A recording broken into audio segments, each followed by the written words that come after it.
edition rock and roll. Hey everybody, welcome to the Chase Carter Concept Podcast for Thursday, March 25th, 2001. My week's been going pretty good. Hope all of yours is going good as well. We're here. We are here. We're here. I guess that's pretty much all I can say. We're here, aren't we? We're here. We're no place else. That's what that's the moral of the day. You're here and no place else. Like no positive phrases, no positive motivation. No, you're here. And you're no place else. Put that on my wall. But my week's been going all right. This past week, let's see, nothing else. I started, obviously, I play video games. I'm going to go over some video games here, some random news. There's a news story of a woman. This is kind of cool. Well, kind of by cool, I mean insane. A woman allegedly made deep fakes to kick rivals off her daughter's cheerleading squad. Interesting headline. Rockstar, the video game company, thanks GT Online player who fixed poor load times, and the person fixed it by 70%, and the game that's made over it's the greatest selling game of all time gave the guy $10,000. That's it. Just fixed the most popular game of all time, and the company that's made hundreds of millions, if not billions of dollars off this game, gave him $10,000. Hopefully behind the scenes they gave him a lot more. An unexpected Hubble discovery just changed our understanding of star formation. It's kind of cool. Like to send notifications. No, I don't want notifications. There's an article that Xbox Series S is now a real threat to PS5. Okay, sure it is. Microsoft rebrands Xbox Live to Xbox Network. Interesting story there. This is an article about Vice. This is a video game. This is an article about a video game. This is the title of the article. Communism works beautifully on our dedicated Valheim server. Valheim is a survival game. Yep. Vice is promoting communism through a video game. Just in case your kids didn't know about communism, they know now. Point Loma High School cancels 2021 football season after one game, and you might think it's because of coronavirus. It is not because of the coronavirus. it's a whole other reason. Pope, or is it? I found this interesting. Of course, you found it interesting, Chase. That's why you're reading it and delivering us the news. Of course. And if you come here for your news, I would question your life, just your life in general. Pope orders, the Catholic Pope orders salary cuts for cardinals, clerics to save jobs of employees. But I wonder if his salary is getting cut. That's the question. Referee Tim Peel banned for hot mic call on Nashville Predators penalty. Tim Pool, I guess, is a NHL referee, and he got banned. This is his last year anyway, but he got banned for something that he said. Machine finds tantalizing hints at new physics. What does that mean? I don't know, but I'm going to try to read it. I think that'll be the last one I go on, because that will be a doozy, me trying to say those words. But my life's been going good. Life with the girlfriend's great. I had, I don't know what it is about my mental makeup, but if I don't sit, positivity always is felt awkward. Just anybody saying something nice in a positive way would always make me feel weird, feel not repulsed, but hesitant. I don't know, for lack of a better word. So whenever I'm in it, whenever I feel good or have a good feeling, I try to get out of it and get back to neutral as quickly as possible, instead of sitting in that moment and enjoying it. And of course, back when I was a kid, anything that if you did anything, if you were happy about something, if you smiled, if you did a little dance, you'd be called gay or a little girly boy or something like that. And as a fun tease. So then, then you grow up and you have this, I don't know if it's because of that, but that's what I relate it to. And it's by far one of the funniest things that I'm trying to I'm trying to overcome. I'm a real, but I notice it in my personality, and I don't mind it in my personality. But I just think it's funny. Me and my girl, we were watching Lord of the Rings: The Return of the King. We watched all three of them, not in one day. This is over the course of. We usually watch them in like half hour, 1 hour chunks. She gets bored and falls asleep and wants to play Sea of Thieves, and that's the only video game she ever wants to play. It's making me sick. She but we just finished it. We got through the last, I think she watched actually an hour and 30 minutes last night, or hour and 40, and she got through it. She really enjoyed it. But we were sitting there and I was leaning my head kind of on my arm, like on the table, kind of laying down on the table watching it. We're watching it on the computer on the kitchen table. And then she does the same thing and then puts her head, like just touches my head with hers. And I felt so happy. I just felt like, oh, this is basically what I want out of life. So, a girl who watches these movies and she'd casually seen them, but she didn't remember, and she gets upset. The reason we're watching it is because she gets upset when people make references to pop culture movies and stuff, or popular movies, and she doesn't get them. So we basically made a list of the movies she should see, so she kind of understands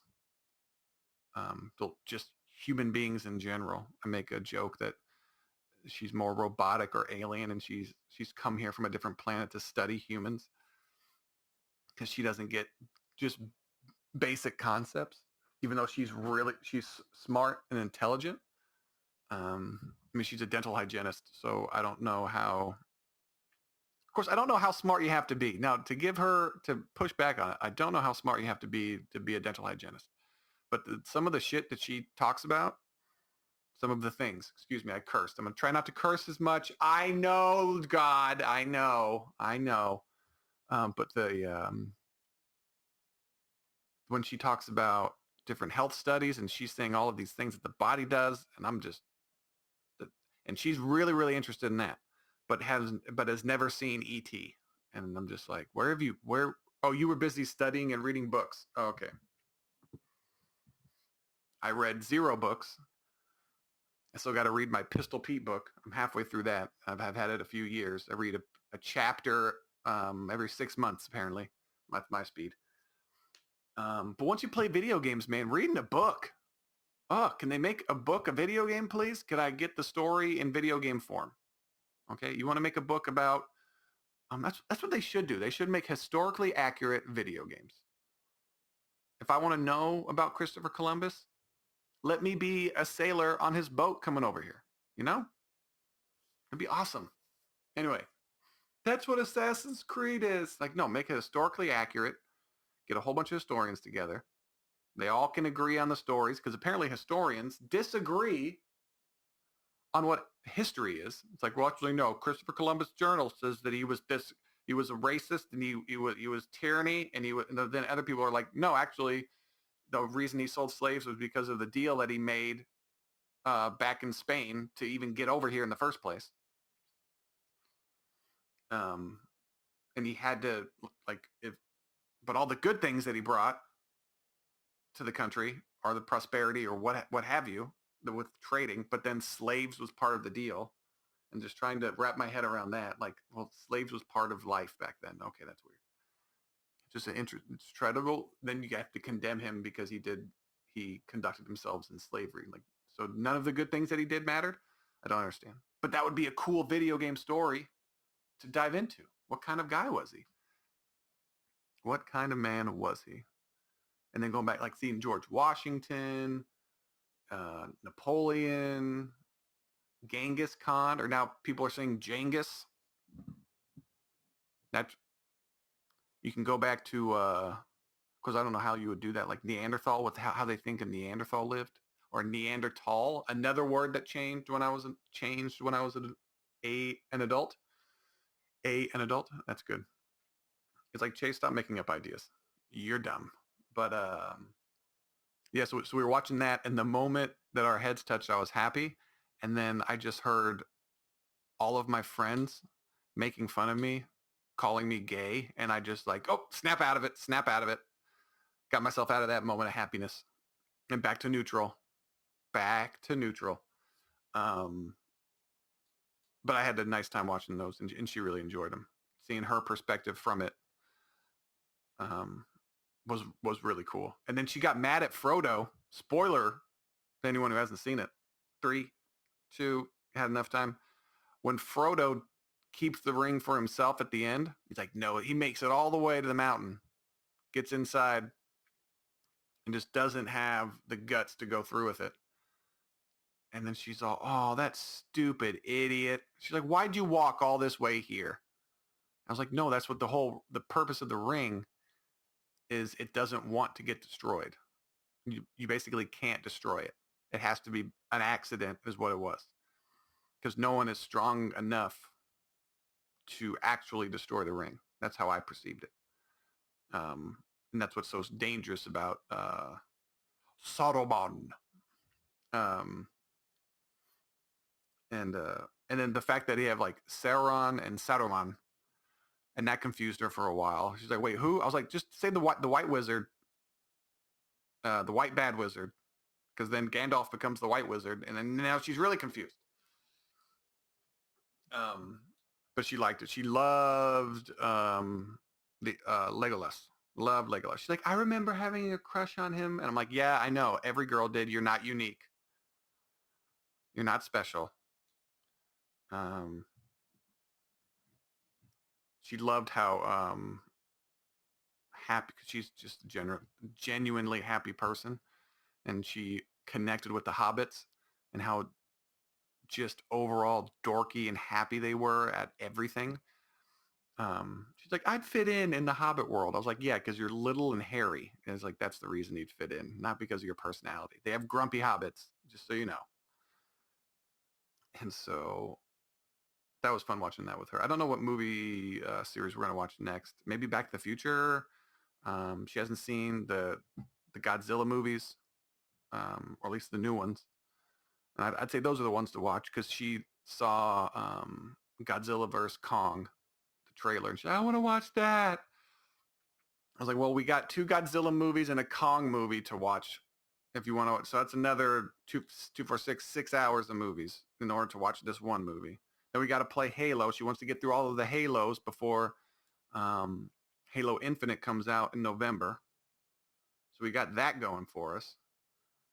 That's a lot of hours of video games. We got through a first couple levels of the original Halo, which is nice. We're playing that together. She enjoys it.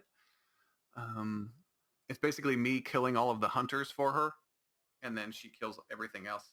She likes killing the grunts, and I usually take the shield. We're playing on heroic, and I usually take the shields off the elites for her, and then she goes and kills them. But she's actually pretty good.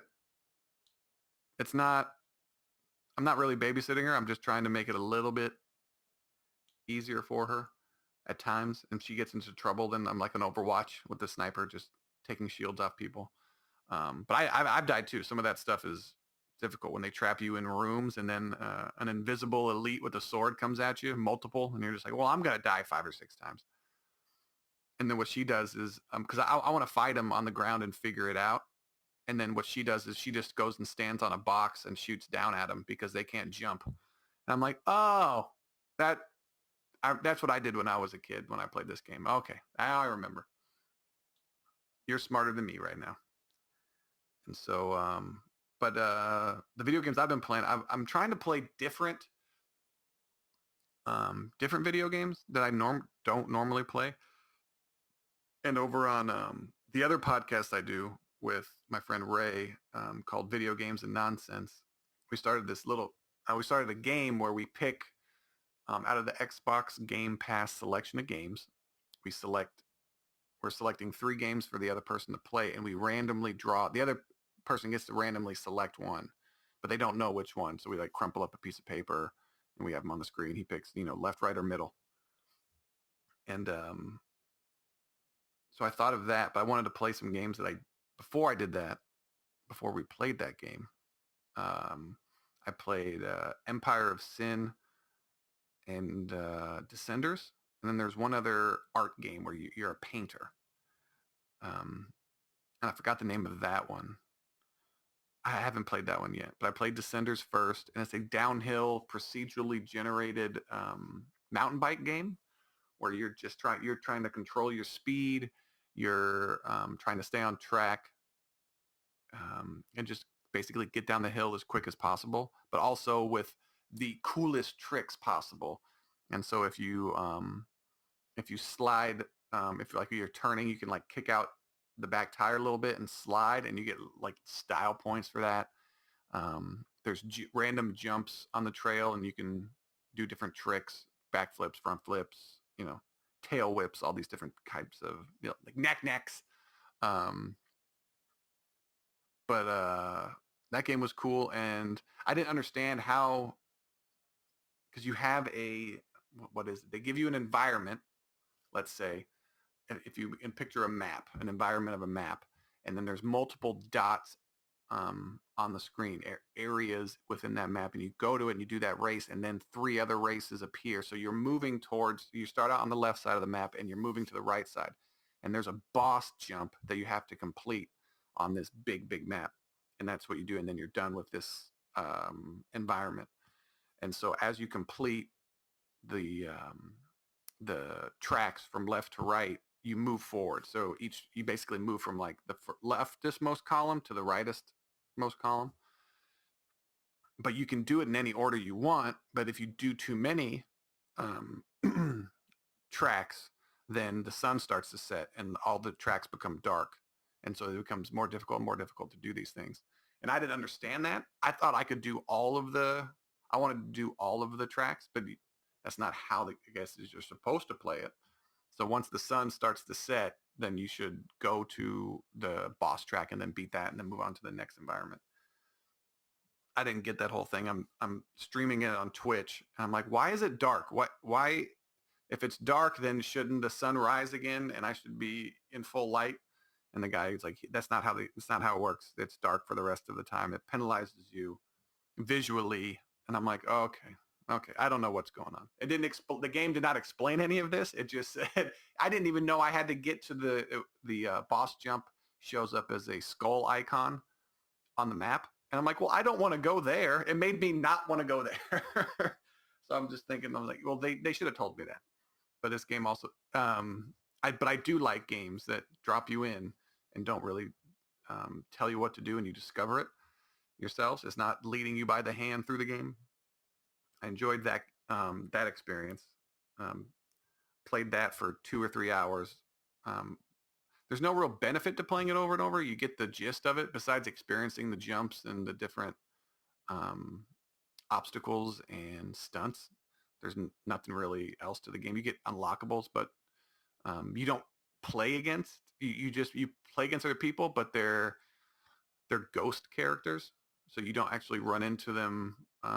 There's no winner at the end.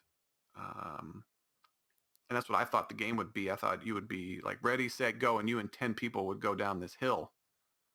And it's not that. That game is coming out. It's called Riders Republic, and that's by Ubisoft. And that game looks awesome. I heard there's going to be like 100 people or 50 people starting at the top of a mountain, and the first person to the bottom wins. And so basically, it's a downhill battle royale game. I was like, that seems pretty cool. I was like, didn't Ubisoft make Steep? And like, is this the successor to Steep? I was like, I don't know. And then what other Age of Sin, Age of Empires. Nope, wrong. Empire of Sin. It's a game based in 1920 Chicago, with a whole bunch of different mob bosses. I think there's 10 different mob boss leaders you get to choose from, and each one has their own personality characteristics, fighting characteristics. and it's a top-down, turn-based RPG game. And so at least the fighting is turn-based. So if you ever played XCOM and things like that, where the battleground is kind of a game board. There's squares you can move to, and you can only move so far. You have 2 turns apiece. So you can decide to hunker down or overwatch. So if another character moves into your vision cone, you shoot them. I'm getting a little bit too technical, but it's a pretty cool game. It's very basic. But what I like about it is you take over rackets in the city, and you can take over other people's rackets, other gang leaders' rackets, and you could, and then that's obviously going to start a war with them.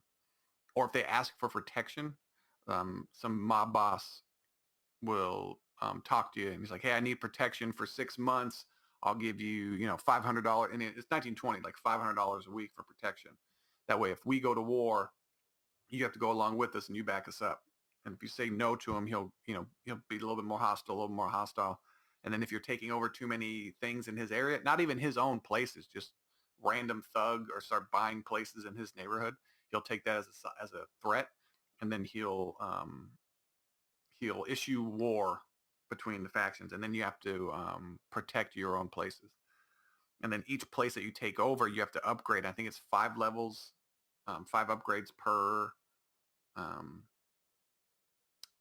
establishment, I guess you can say. But then each establishment is broken down, is nuts. It's broken down into security. So obviously the more you upgrade it, the more people, the better equipped weapons-wise they'll be. And then there's ambiance, which gets people, which makes the place nicer. So when people go there, they spend more money. And then there's word of mouth, which is basically promotion. But then promotion, if you promote it word of mouth, then the cops will hear about it. And then there's a thing to upgrade it to where the cops don't come there. I forget what it's called. It starts with a D, like when you deflect. I think it's called deflect. I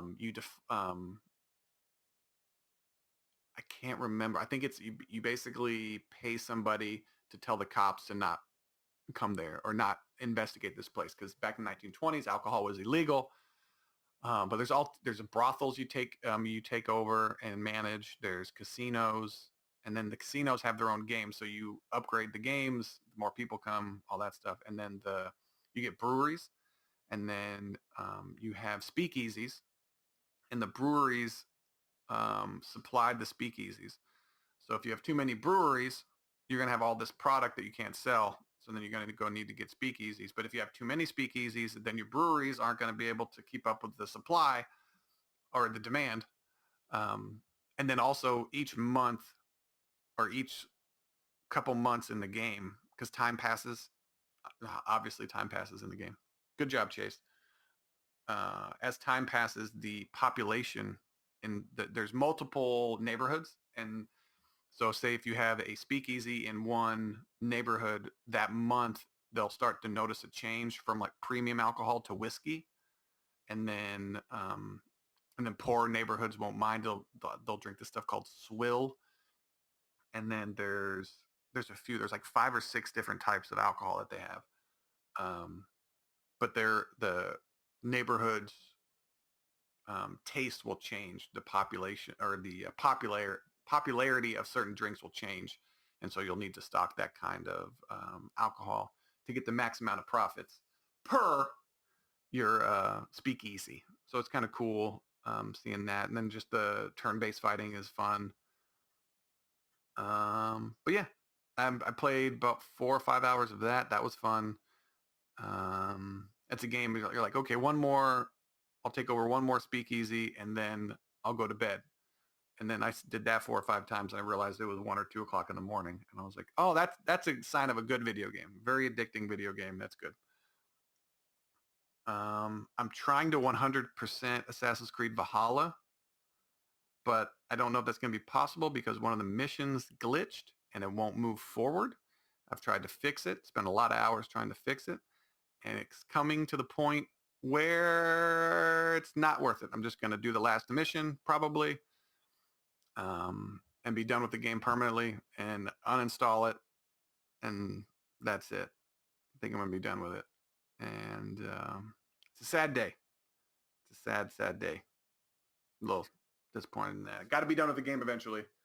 Got to be done. It's been playing that game for, I think it's showed me since November. Came out in November. I've been playing it continuously since November. I put in over 100 hours into that game. Single player RPG, and I've been playing it slow.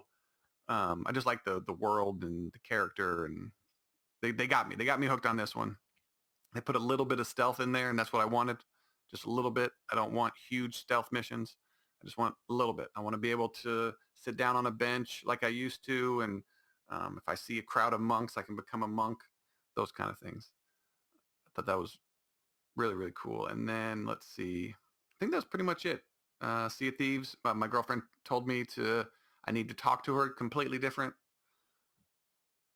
In Sea of Thieves, she has a Sea of Thieves boyfriend who she watches on YouTube. It's like Fuzzy Bond or something like that. The guy's actually really cool. I kind of like him too. And he's my boyfriend as well. And he plays with his girl or his wife. And he always talks to her. And he has a cool voice. And he talks like this. Come on, man. Yes, man. What you want to do? What? He's like, no, Jackie, this is what you have to do. Jackie's his girlfriend. And so she's like, why can't you talk to me in a normal voice? And I'm like, well, when shit happens, I tend to raise my voice. And then whenever she's on the ship by herself and someone attacks her, she screams at me to get back on the ship. And I'm like, well, where's your nice voice then, lady? Oh, double standard? Oh, okay. Is that what all women have? Oh, okay.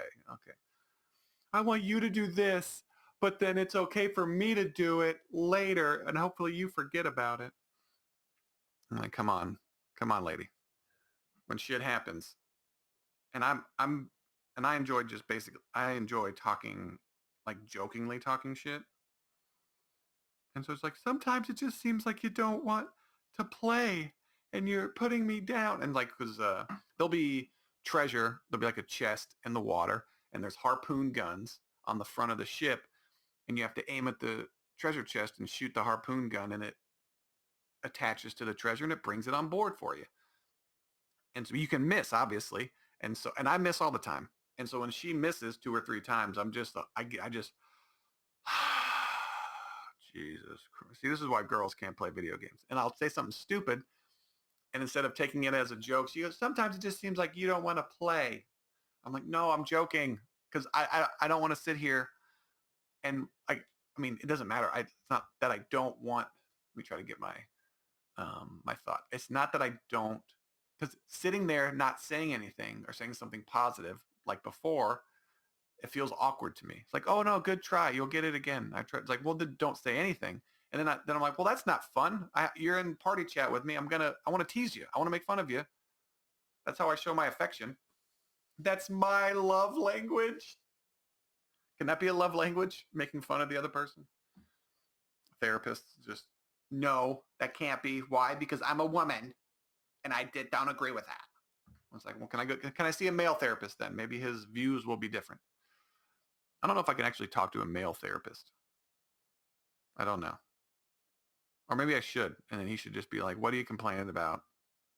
I don't know if I could. It's like getting a massage. Can you get a massage from a guy? I don't know. It feels weird. I had 2 people give me a massage once. They just asked because some lady was rubbing doing like this foot massage. And now anytime a white person walks into a spa, people are going to be on guard. I was thinking of a joke that now white people are the race of people that everyone's afraid of. And I thought if I was a good comedian or just a comedian at all, I could make a funny joke about how it's nice to walk down the street and then see minorities be afraid of me and then cross the street. And then a joke where it's like, it's really nice. I don't have to share the sidewalk with anybody. They get out of the way. It's really nice. It's because before, black people complained that racist white people would cross the street to get out of their way. And now with the pandemic, Asians were complaining that no one wanted to get near them and then treated them badly. The treating bad is part is fine. But it's like if you see someone cross the street, that's not a sign of racism. That's a sign of I don't want to get near you. There's a pandemic going on. If they say out loud, hey, you're this person, you're this, so I'm gonna cross the street, not because of the pandemic, but because I don't want to get near, then that's racism. But you can't just assume racism. But I thought it'd be funny that now white people are the race that everyone's afraid of. And then somehow white people bond because there is no group of people that are disconnected more than white people. Like, we do not care if we see a group of Asians beating up a white guy. We don't care. If we see a bunch of black people beating up a white, we couldn't care less. But if the roles were reversed, there would be, if a group of white people were beating up any minority, those other minorities would feel some kind of urge to jump into white people. We don't have that urge. Not at all. We don't have that community. We're like, that whatever that person did, he deserved it. That's not how it is in other cultures. And I think mainly because I think it's because you're if you're in a minority, you feel kind of like you have to fight against the majority. I guess that's you have to rebel against it. Whatever circumstance it's in. But it's just it's a fun it's funny to me, or it could be funny possibly if I worded it correctly. He was like, yeah, I'm walking down the street and everyone's getting out of my way. It's really nice. He was like, yes, it's because people think you're gonna, or you just walk into Walmart, people think you're gonna do a mass shooting. Like, can you imagine the first white person that walks back into that Asian massage parlor? How scared everyone's gonna be.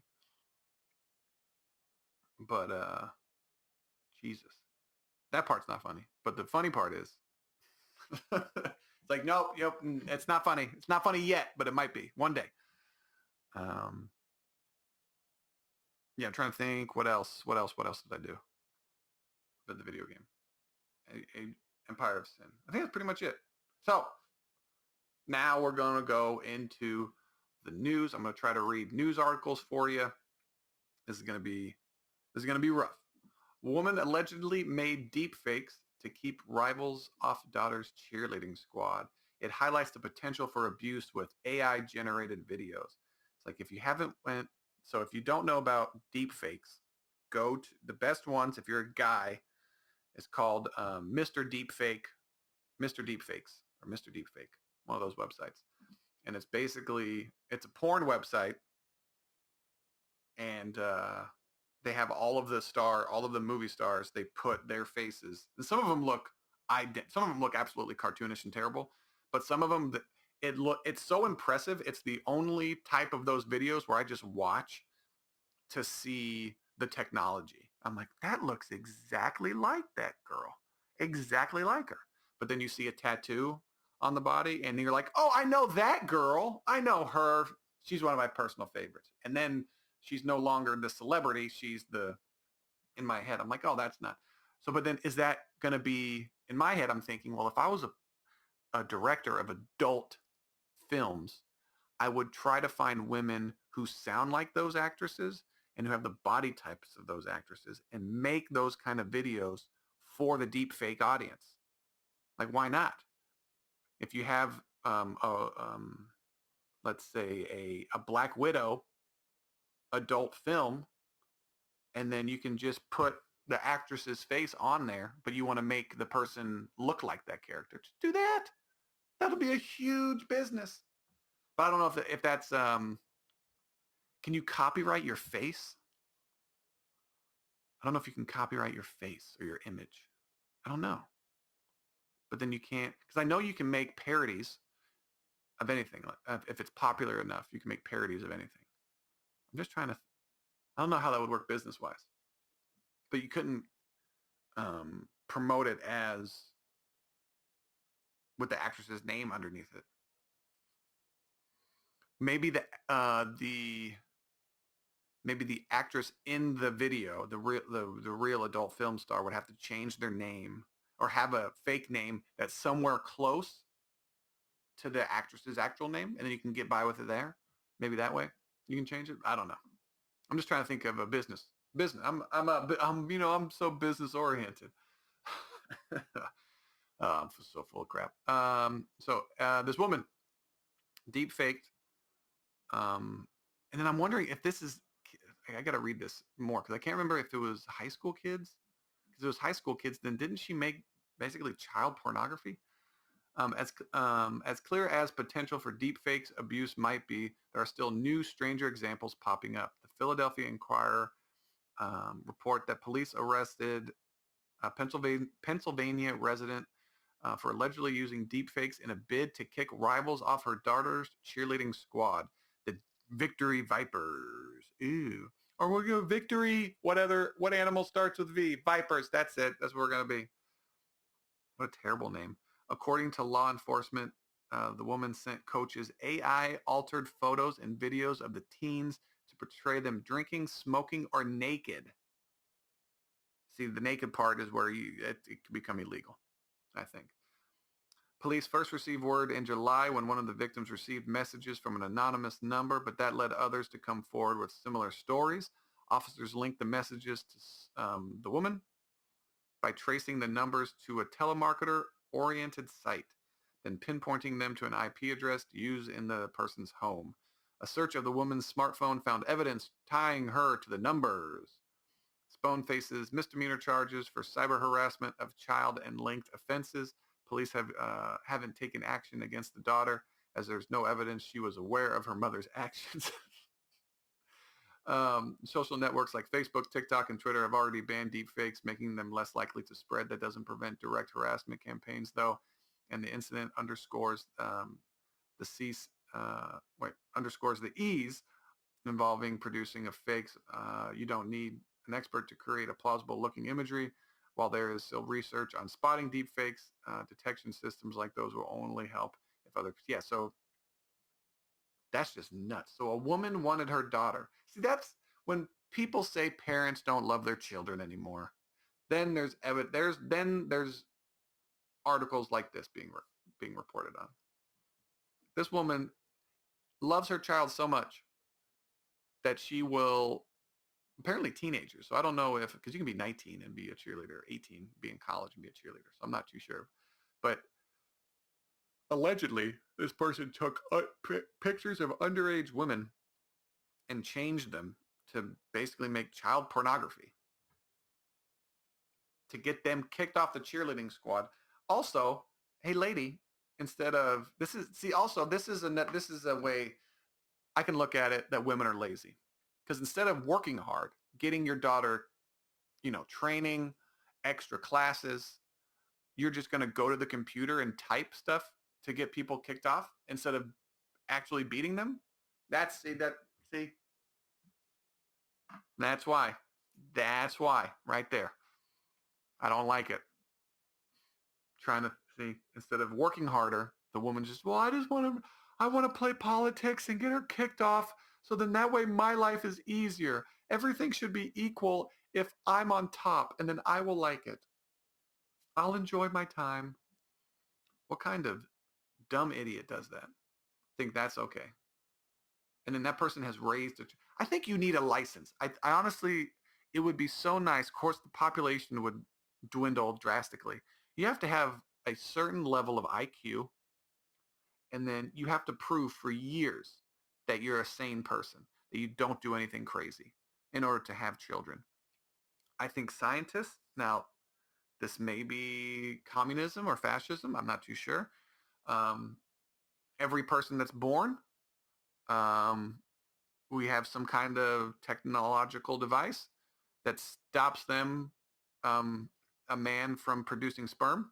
I don't know if that's going to health-wise change their development, but just sterilize men for a certain period of time,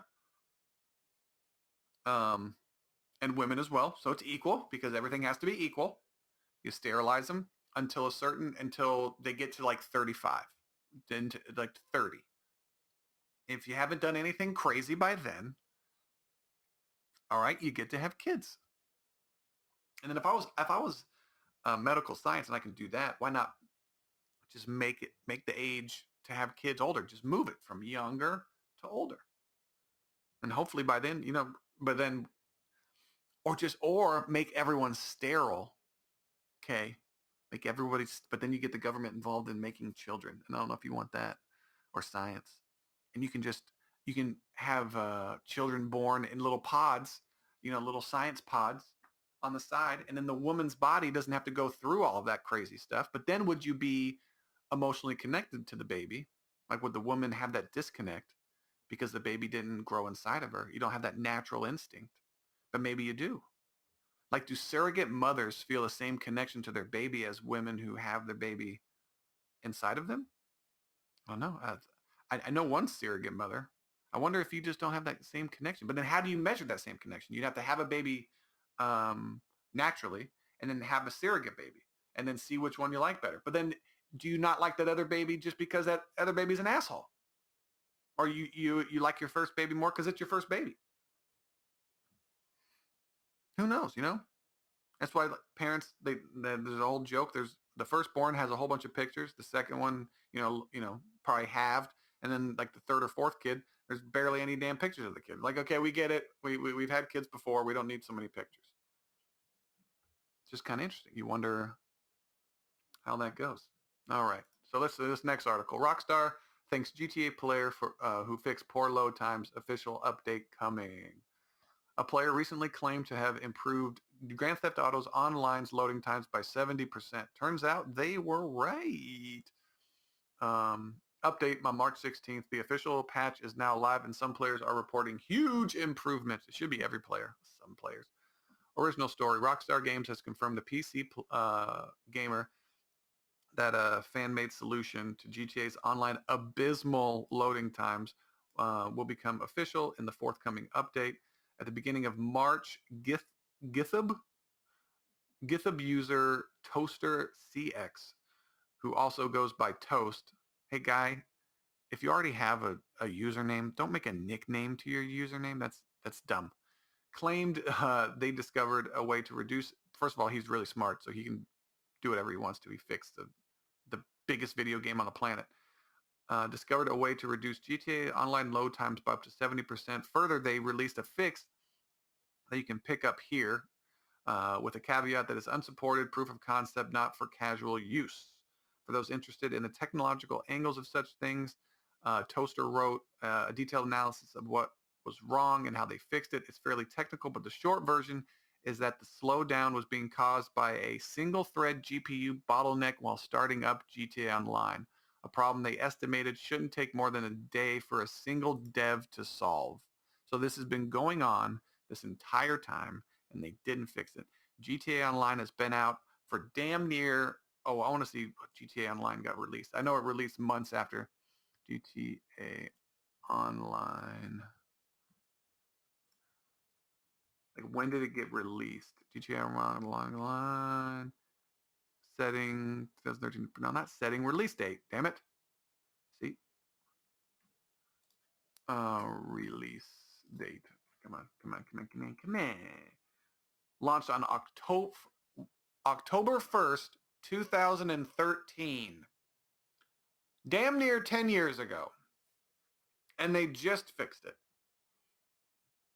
Hey, Rockstar, what are you doing in there? Do you look over your code to see how do you even want to improve your game? For a single day to solve, it actually took somewhat longer than that, but Rockstar has confirmed that Toaster's findings were accurate and that a fix is on the way. After a thorough investigation, we can confirm that player Toaster did in fact reveal an aspect of the game code that related to load times for the PC version of GTA Online that could be improved. The company said in a statement, as a result, these investigations have made some changes that will be implemented in the forthcoming title update. Toaster said that they were awarded $10,000 through Microsoft's Bug Bounty program. That's normally reserved for discovering security or privacy issues in Rockstar's online games. But the studio decided to award the bounty as an exception in this case, Toaster said. Rockstar confirmed to PC Gamer that the payment is being made. You should pay this man at least $100,000, depending on the person's age. If it's a kid, you give him put it in a trust or something that he can get when he's like 20, 25. I would say that. Or just have him, here's an idea. whatever company owns Rockstar, give him that many in shares and just hold it and hold it until he becomes of age. And then he can only take out a certain percentage each year. You can take out, like, say, 10% of it while you're 18. You can take out another 10% when you're 19, and 10% of what it is at that time. And so you can basically, if the stock goes up by 10% every year, you can be just taking out the interest and living off the interest. He should get all of it, but I don't know how you fix the most profitable game of all time and then only get $10,000. He should have held that. What he should have done is told them, I have a fix for it. I 100% have a fix for it. He's like, well, let's see. He's like, well, if it's correct, you owe me $100,000. Make some kind of deal. Since you've made billions with a B. Unreal. An unexpected Hubble. Let's see. Hold on. Come on. Go back to the thing. An unexpected Hubble discovery just changed our understanding of star formation. What we thought may have been an off switch to star formation doesn't appear to work that way at all. New observations from the Hubble Space Telescope show the powerful astrophysics jets and stellar winds that flow. This is going to be tough for me to read. These science ones, trust me, I'm not the one to read this, but I'm going to, because I'm trying to learn. I'm trying to learn and get better. Okay? Don't judge me. And stellar winds that flow from the baby stars do not have the expected effect of quenching the stellar growth process. Whatever that means. This poses quite a significant conundrum for our models of star formation. The birth of a star is quite a long process, no shit, on human timescales. It's not as if we can sit and watch a baby star form to go to woe. What? What's that sentence? It's not as if we can sit and watch a baby star form from go to woe. That's the sentence. And woe is WHOA. I thought, whoa. Whoa. No, I don't know. I don't agree that that's how you spell it, but that's how you spell it. I mean, you're a science website. I'm pretty sure you're correct. 100% you're correct, and I'm the idiot. What we can do is find a bunch of stars at different stages of the formation process. And how do you know if it's in a certain stage? Certain different stages of the formation process and put the pieces together like a puzzle. The most commonly accepted model goes thus. Firstly, you need to start with a really dense clump of material, like your mother, dense clump of material in a cloud of cool interstellar molecular gas. With enough density, the clumps collapses under its own gravity to form a protostar. Protostar? That's kind of cool. That's kind of a cool word. Protostar, which starts to spin. This spin causes the material in the cloud around it to form a disk. I knew the Earth was flat. A disk. I knew it. Which spools into the growing star like water. Oh, okay. So hold on. This spin causes material in the cloud around it to form a disk, which spools into the growing star like water down a drain, inexorably drawn in by its strengthening gravitational pull. But only 30% of the initial cloud's mass ends up in the star. Until now, we actually had a pretty good explanation as to why. As the star grows, it starts to produce a powerful stellar wind. In addition, material falling into the star, this is crazy. Material falling into the star starts to interact with the star's magnetic fields, following along magnetic field lines to the poles, where it is blasted into space in the form of powerful plasma jets. Jesus, I don't understand any of this. So basically, I have no idea. I don't know I just read you a few paragraphs, and I don't understand anything. I don't. So we're going to move on to the next one. Something more down my lane. Xbox Series S is now a real threat to PS5. No, it's not. No, it's not. No, it's not. It's this article. Let's see. Tech Radar. Adam Justica opinion The runt of the litter is about to grow up. It may have cost $7.5 billion to make it realize it, but Microsoft's Xbox Series S suddenly makes sense. First of all, it makes sense because if people don't want to spend $500, they get a good console for $300. They get a good, that's how it makes sense. It doesn't matter what games you put on the console. It does matter what games you put on the console. But now he's saying that just because they bought Bethesda, now the Xbox Series S is a better console. It's like, no, you idiot. It just makes Xbox in general a better console. It has nothing to do with Series S. But anyways, almost to the point where I'd consider it a genuine threat to Sony's PS5. No, it's not a serious threat. PS5 is already outselling both of them. Both of them. So it's not a serious threat. The Xbox Series S was designed to be an affordable entry point into Xbox ecosystem and next-gen gaming. And while some may argue that a commonly found resolution of 1080p in the majority of titles doesn't qualify as a true generational leap, it's hard to deny that Microsoft's all-white Xbox hasn't achieved its lofty goal. Yeah, to be a cheap alternative. That's what it's supposed to do. And my girlfriend bought a Series S, and she loves it. And she just had to spend $300. She didn't have to spend the $500 like I did. The Xbox Series S can run graphically intense lighting and reflection technology known as ray tracing. It's able to output games at 120 frames per second, and it offers blazing fast load times thanks to the 512 gigabyte internal SSD, though I do wish significantly more was available to use. Well, you can buy the storage, the external storage, but that's $200. So if you buy that, you basically bought an Xbox Series X. So it doesn't make sense to buy that just yet. Maybe later down the road in a few years. You can purchase and play all the latest blockbuster titles on it, such as Call of Duty, Black Ops. Yeah, we know you can play all the games. It plays the same games. It's just a cheaper version. Resolution qualms and frame rate counting aside, then the Series S is really a fantastic proposition for those who want the next-gen console that doesn't break the bank, as long as you're prepared to accept some of its caveats. I'm just sitting here. And then it goes, there's part of it that says flying under the radar. But despite the Xbox Series S's appeal, I don't think it's resonating quite as well with consumers as it could have. After all, if you're a fan of Xbox games and already a subscriber to Xbox Game Pass, wouldn't you simply opt for the Xbox Series X so you can get the best experience possible? That was certainly part of my thought process before before Microsoft's next-gen consoles released, even though I adore the almost impossibly small form factor of the Series S. You could also argue that Series S doesn't do enough to sway fans of PlayStation hardware over to the green side.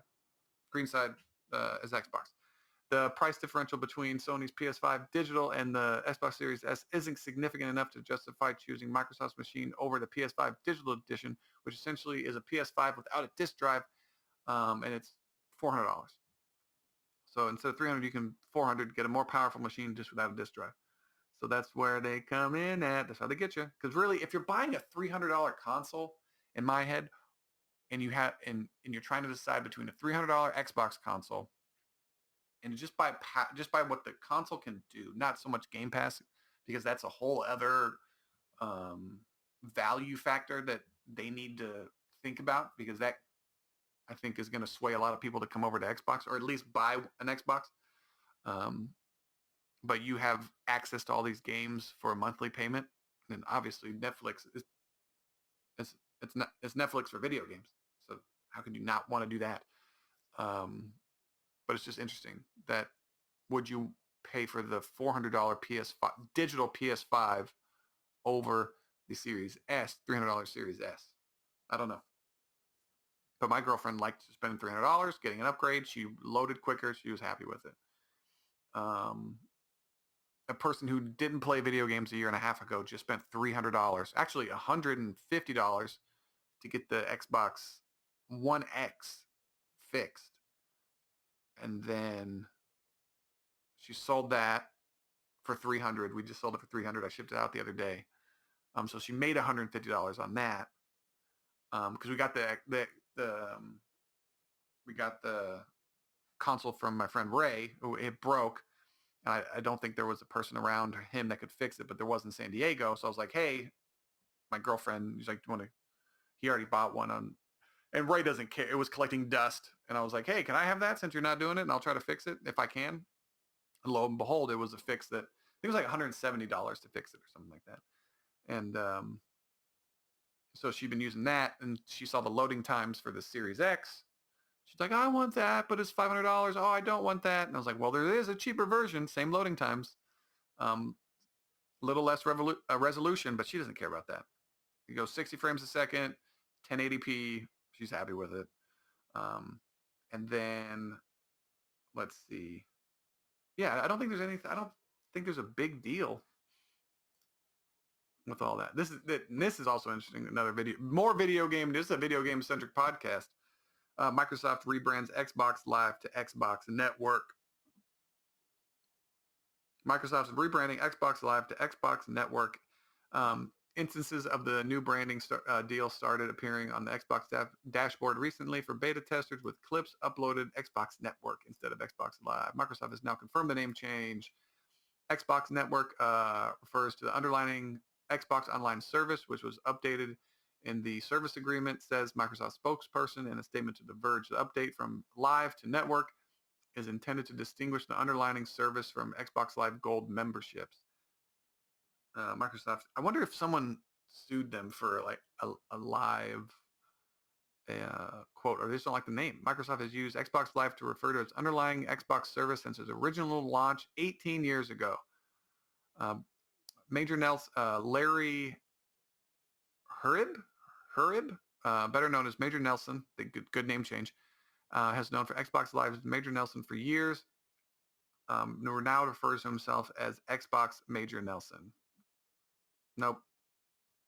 First of all, hey, Microsoft, listen, pay attention.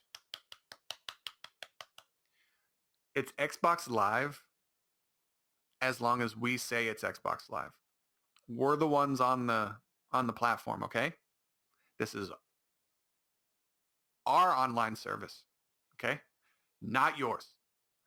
The people decide what it's called. Xbox Live, Xbox Live, Xbox Live for life. Do you understand? This is not anything personal, but I'm going to lead a small revolution. Okay? We're going to virtually march down to the virtual Microsoft headquarters, and we're going to overthrow this decision. That's what we're going to do. Okay? We're going to show our virtual power. All right, from the comfort of our own homes. I'm going to be sitting in my bed with Cheetos and chocolate milk. Don't question the combo. And we're going to show you what we're about. All right? You think you can change the name to our home? Is that what you think? You think you can just change the name? You think you can? Xbox Network sounds dumb. Network? What network? A network consists of multiple things. I go play video games there. Or you can say entertainment. It's an entertainment hub. Xbox Hub. Xbox Live. No. It's Xbox Live till we die. Xbox Live 365 until we die. You understand? Major Nelson? All right?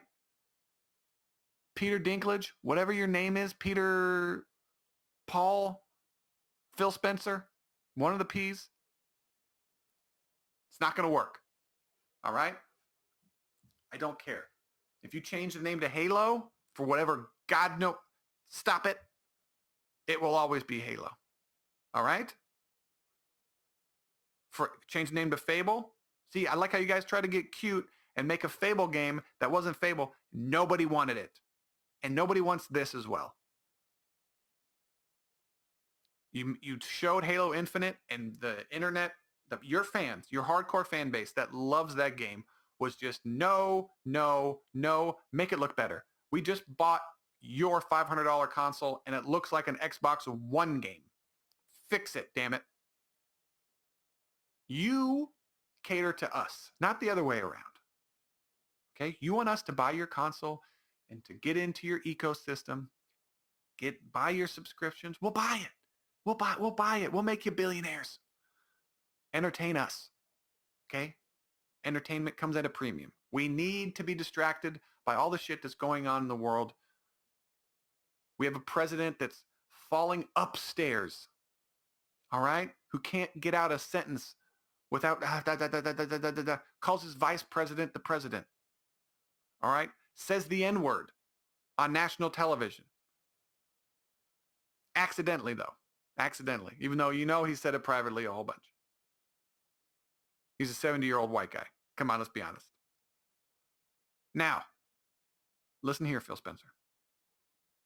Xbox Live. Unless you have some legal issue, such as the WWF had one, you're being sued. But I don't know if that's the issue. If it's some legal reason, but just if you freaking hedge fund billionaires, I don't even know if that's what you are, but I've heard that term before, want to change the name of our home where we live every day.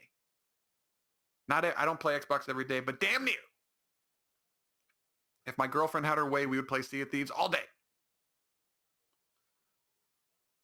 This is our home, and it's Xbox Live for life. You understand? Okay? You want to keep changing all this stuff? You want to keep making Halo look like a Nintendo 64 game? Keep doing it. And I'll walk right over to Sony. Walk right over to Sony. I won't, because their service sucks. It's terrible compared to yours. Your service is good. I just don't like the name. And I'm having this huge overreaction right now for a reason. Because I don't like change, damn it. I don't like it. Network. What does that even mean, network? Is this like the Xbox One because it's an all-in-one? It's a one-to-one system that does everything. And you sold basically one of those consoles. Stop trying to get cute with your names. Make the system, just call it Xbox. And then you'd say, the 360. Why the 360? Didn't make any sense back then, but we kind of got on board with the 360. Then you made the Xbox One, and people were like, why is it called the Xbox One? You have an Xbox. That's the X. So you have the Xbox 360, Xbox One. Doesn't make any sense. Didn't make any sense at all. You already have something that people call Xbox One, Xbox 360. I don't know what marketing person did that. And then now you're with the X and X, S and X. It's confusing. Damn, it's so confusing. And I follow this stuff and I read about it every day and it's confusing to me. And I still get tongue tied. I'm like, well, the One X, the Series, or you talking about the Series X? No, the One X, the other one, Xbox One X. Oh, the Xbox One X. I want to blow my brains out. Stop changing names. The naming process is already confusing enough. Thank you. All right. We're getting a little bit over an hour here, so I'm going to wrap this up. I know, but I have to read about this. Communism works beautifully in our dedicated Valheim server. If you're playing with friends, then you should absolutely pay for a Valheim server. So this is what this is. Like more than 5 million people who bought the game since launch in February, I've been playing the surprise hit Valheim. It's a potent mix of Breath of the Wild and Minecraft with the Viking aesthetic is shockingly polished and doesn't feel like it's missing much despite still being in early access. But it's still a struggle to survive Odin trials alone and much more fun to play Valheim with friends. You can do this by simply joining a friend's session, but if you don't mind spending a monthly fee on top of Valheim's $20 price, the best way to enjoy Valheim's multiplayer is to pay for a service to host a dedicated server for you. The simple change opened up the game I wasn't expecting. The simple change opened up the game in a way I wasn't expecting. That's the way that sentence should be. Because the sentence right now is, that simple change opened up the game I wasn't expecting. I don't know if that makes sense. I would say opened up or changed the game in a way I wasn't expecting. The simple changed the game in a way I wasn't expecting. I don't know. By creating a home base for every one of my friends playing Valheim, I started a commune where everyone works together for the good of the whole. Our little commune in the digital forest, communism is working perfectly. This is a real article in Vice.com. This is what a typical day is like in the Valheim dedicated, I'm going to put this in, communist server. I logged into Valheim on a late Sunday morning. Fellow motherboarders, Jordan Pearson and Emmanuel Malenberg, have been hard at work. Emmanuel had constructed most of the mass stone wall, completed parapets, whatever that is, along the edge of our base. Jordan had been running into the fields, gathering massive amounts of stone Emmanuel needed for the project. I marveled at the wall and attended our carrot turnip garden, and everything was great. It's like, hey guy, and no one's attacking. Hey guy, you're playing in your own little world where people are doing things for free. It's a video game. That's why people are doing things, because it's just fun to relax and do silly things. It doesn't mean communism works, you idiot. It's just called being nice. It's not called communism. It's called working together. It's sacrificing for your team. So is basketball, football communism? No, it's not. You idiot. Who's in charge, he asked. No one, I said. That's how he ends the article. Sunday evening, I showed real-life friend around the digital world I helped build in Valheim. Who's in charge? ? No one, because that's what's so great about communism. Oh my gosh. Most of this is happening when I'm not around. Okay, so most of the work, this is a true communist. This guy who wants communist, he wants to get all the work done when he's not around. Most of this is happening when I'm not around. I don't have to be there to run the server or to worry about it crashing on my desktop PC. That's all handled by the server farm. It's well worth the money and has made Valheim an already great game into a contender for Game of the Year. On the dedicated server, everyone is working towards the same goal and everyone can do the things they like in Valheim without feeling as if they need to worry about the busy work. Emmanuel has been working on the wall and while the rest of us adventure. Yeah, in a video game, you can do whatever you want. That's the point of the video game. Nobody's forcing you to do it. In communism, that's not how it works. Emmanuel has been working the wall while the rest of us adventure. Jim doesn't like the homebody life, so he's helping gather resources in dangerous lands. Two other friends are wearing cheap armor and charting the map, leaving a trail of bodies they may never recover. Jesus. I'm just going to leave you with that. Very, very interesting article by this guy. Communism in video games. Welcome to America 2021. We fight off fascism. We fight off communism to create a free society, the freest society. And it's bleeding into our video games. Not even in the video game itself, but just the way people are playing the game. Like you're just playing as a nice team. That's all. No, it's communism. That means it's good. I'm having a good time in Valhalla, so that means we could do this in real life. Do you even step out of the real world? I wonder. I don't know. It's insane. People need to be in charge. There needs to be leaders and followers. Otherwise, it's chaos. You need to have a structure to follow. Otherwise, you're just you're blind in the forest. We're gonna discover things by accident. I don't understand. You need to have a mission, a goal, and people working together for that goal. Otherwise, things don't get done. And sometimes you have to do what you don't like. Oh, I know it's crazy. Anyways, this has been another episode of the Chase Carter Concept Podcast. Hope you guys enjoyed it. And you'll hear from me next week. Take it easy. Easy on you. You got this shit knocking low.